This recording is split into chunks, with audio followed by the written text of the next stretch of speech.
Lexus NS200 upgrade Android system.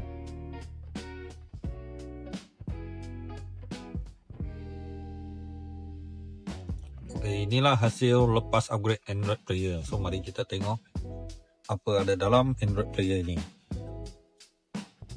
Okay, dalam Android player ni macam apps yang standard memang ada lah, macam Waze, Map lah.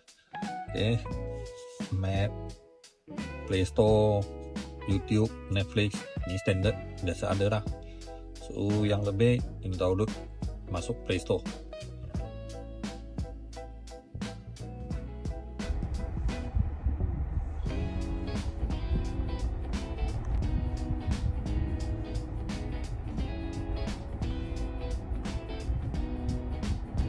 So untuk model Lexus ini lepas upgrade Android player, original system dia masih maintain.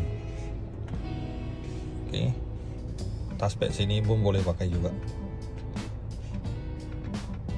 Okay, original 360 pun boleh jalan balik.